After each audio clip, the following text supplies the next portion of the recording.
Mark chapter 7. Defilement comes from within. Then the Pharisees and some of the scribes came together to him, having come from Jerusalem. Now when they saw some of his disciples eat bread with defiled, that is, with unwashed hands, they found fault. For the Pharisees and all the Jews do not eat unless they wash their hands in a special way, holding the tradition of the elders.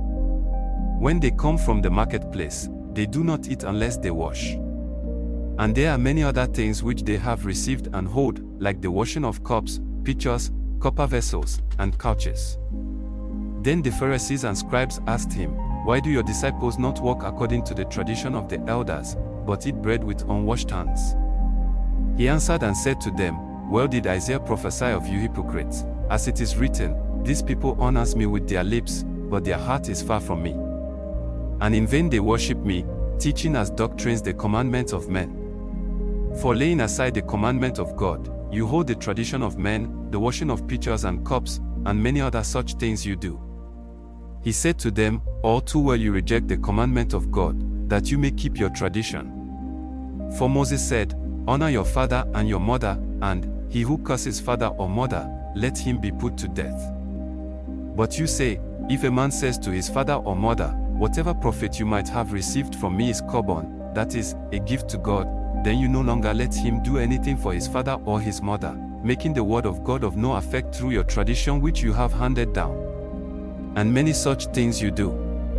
When he had called all the multitude to himself, he said to them, "Hear me, everyone, and understand, there is nothing that enters a man from outside which can defile him, but the things which come out of him, those are the things that defile a man. If anyone has ears to hear, let him hear." When he had entered the house away from the crowd, his disciples asked him concerning the parable. So he said to them, "Are you thus without understanding also? Do you not perceive that whatever enters a man from outside cannot defile him, because it does not enter his heart but his stomach, and is eliminated, thus purifying all foods?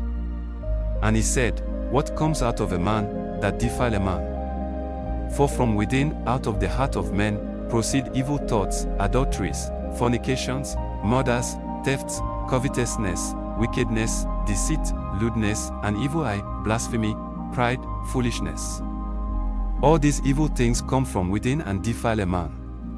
A Gentile shows her faith. From there he arose and went to the region of Tyre and Sidon. And he entered the house and wanted no one to know it, but he could not be hidden. For a woman whose young daughter had an unclean spirit heard about him, and she came and fell at his feet. The woman was a Greek, a Syrophoenician by birth, and she kept asking him to cast the demon out of her daughter. But Jesus said to her, "Let the children be filled first, for it is not good to take the children's bread and throw it to the little dogs." And she answered and said to him, "Yes, Lord, yet even the little dogs under the table eat from the children's crumbs." Then he said to her, "For this saying go your way, the demon has gone out of your daughter." And when she had come to her house, she found the demon gone out, and her daughter lying on the bed. Jesus heals a deaf mute. Again, departing from the region of Tyre and Sidon, he came through the midst of the region of Decapolis to the Sea of Galilee.